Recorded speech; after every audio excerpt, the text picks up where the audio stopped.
Okay, so this is the third lesson in reproduction and development, and I'm just going to give you a few notes on meiosis to get us started, and then I'm going to have you watch a video clip, and then we'll do some follow activities in class. So why are all people different from one another? Well, we know that we all have different DNA. And where do we get that DNA from?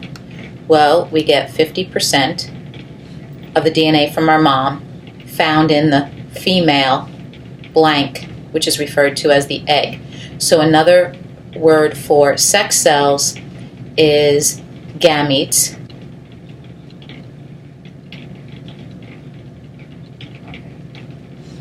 We also get 50% from our dad, found in the male gamete, which is called the sperm. These sex cells or gametes, meaning the sperm and egg, only have 1/2 the number of chromosomes in them. So therefore, they only have 23. Remember, our body cells have 46 chromosomes, and those are called diploid, for twice as many. How are these gametes or sex cells made with only 1/2 the chromosomes and made differently each time? The answer is known as a process called meiosis.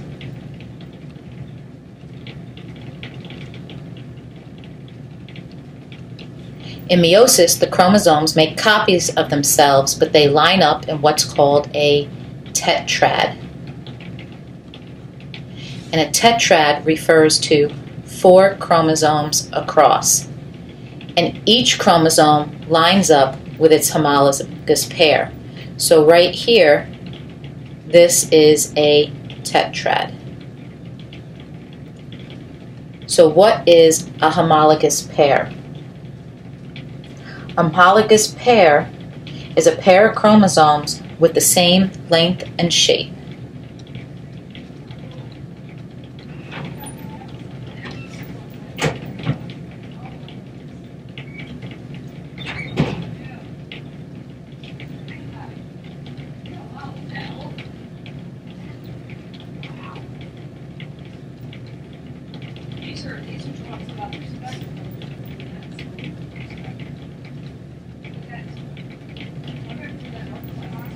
And function.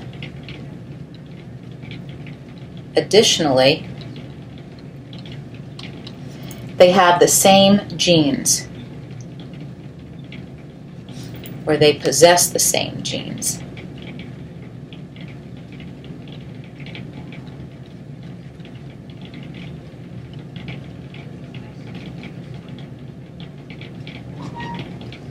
And that's one from mom and one from dad.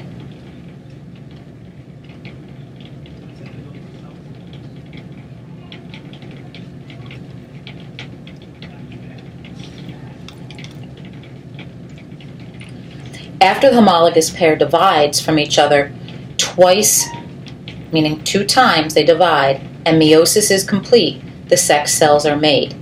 These haploid cells have only 23 chromosomes joined together in a process known as fertilization.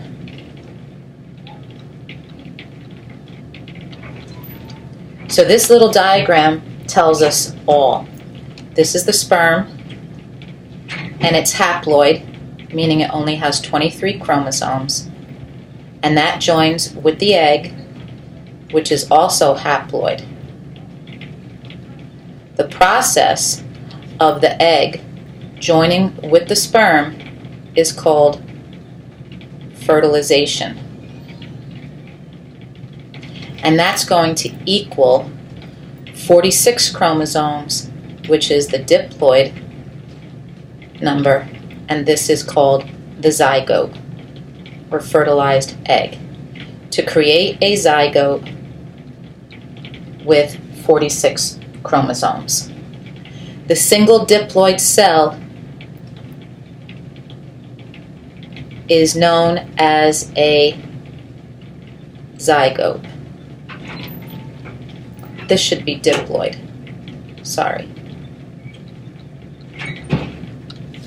Okay, So now I'm going to show you a little video clip.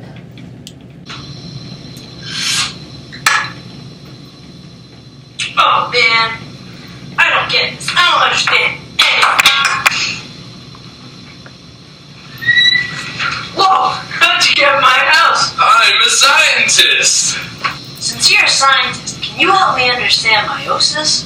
Yes, but first you need to understand the purpose of meiosis is to produce sex cells for sexual reproduction.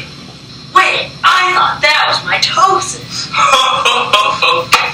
Oh no. The purpose of mitosis in humans is for growth and repair of cells, but in simpler organisms, it's for asexual reproduction. An example of asexual reproduction is budding. Budding is when offspring grows on top of the parent. Hydra, a freshwater plant, buds. As you can see in this picture, cells start to grow on the side of the parent hydra and eventually turn into an offspring. Another example of asexual reproduction is binary fission, also known as prokaryotic mitosis. Binary fission is the reproduction of prokaryotic organisms. The process of binary fission is shown in the picture. Mitosis can also be used for regeneration. Regeneration is the process of growing back body parts.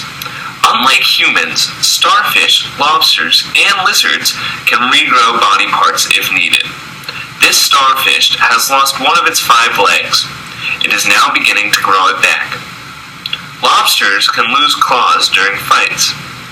This lobster is regrowing a claw because it lost a fight to that huge lobster. This lizard is regrowing its tail. A planarium is a worm that can regenerate itself after being cut in half. Scientists in Chestnut Hill, Massachusetts are trying to prove that you could cut a planarium up to 80 times and all 80 pieces would regrow.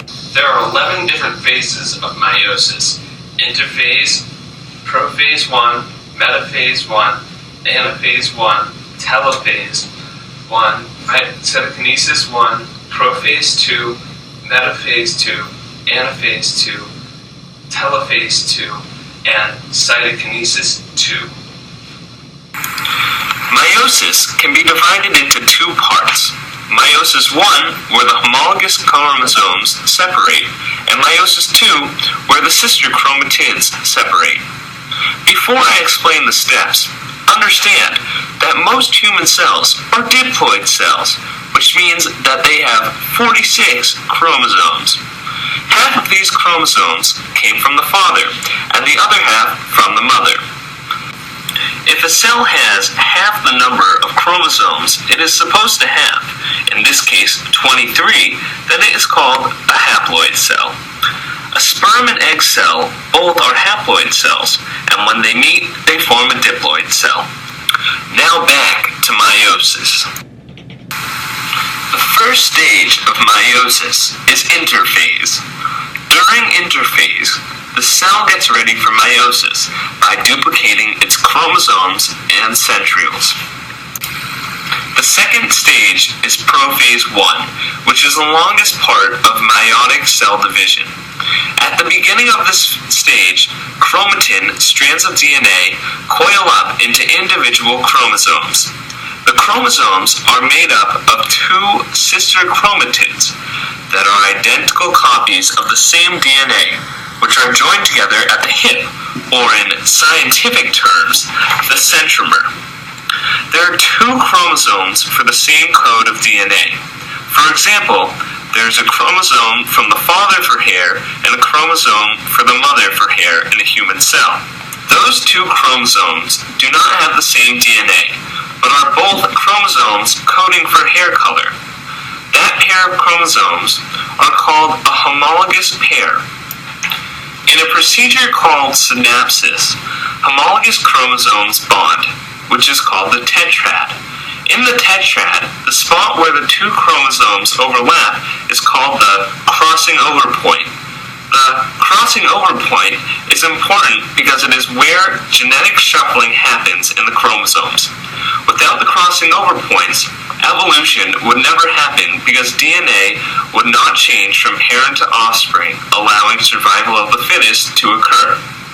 Also, the spindle fiber starts to form from the centrioles, and the centrioles start to move away from each other toward the poles of the cell. The nucleus disappears and the nuclear envelope breaks apart. You can now also see the chromosomes under a light microscope. Next, the tetrads line up on the metaphase plate, which is equidistant from the two pairs of centrioles. The spindle fiber is completely formed and is attached to either side of the tetrads. Anaphase, the fourth step, begins with the spindle fiber contracting into the centrioles. The sister chromatids remain attached, but the tetrads split up. The cell begins to elongate, ready to be split. The chromosomes are now at the poles of the cell. The cell continues to elongate and is almost ready to be divided. Nuclei and nuclear envelopes begin to appear around the chromosomes. The cell is split into two daughter cells. The daughter cells are haploid cells because the homologous pairs were split up during Anaphase I. The sister chromatids are still intact. There is a brief interphase where the nuclear envelope reforms, and then the second major part of meiosis begins. Prophase II is very similar to Prophase I, except synapsis does not happen. The centrioles begin to move apart from each other and begin to form the spindle fiber. The chromosomes begin to move towards the middle of the cell. During Metaphase II, the sister chromatids are aligned onto the metaphase plate, as they were in Metaphase I. The spindle fiber is complete and attached to either side of the sister chromatids. Anaphase II is a little different than Anaphase I. In Anaphase II, the sister chromatids detach and move away from each other. The split chromosomes begin to move towards the centrioles as the spindle fiber contracts. The cell also begins to elongate. The chromosomes arrive at the poles of the cell. Nuclei and nuclear envelopes begin to form around the chromosomes. The spindle fiber disappears. The cells are almost ready to be divided. The cells split, and there are now 4 different cells created from the original. Each cell is a haploid cell with a differing single set of chromosomes. The cells are now ready for sexual reproduction. Well, that really isn't that complicated. I know. But where does meiosis happen? Meiosis happens in sexual reproductive organs, the testicles and the ovaries. In the testicles, 4 sperm cells are created from meiosis, and in the ovaries, 1 egg cell is created and 3 polar bodies.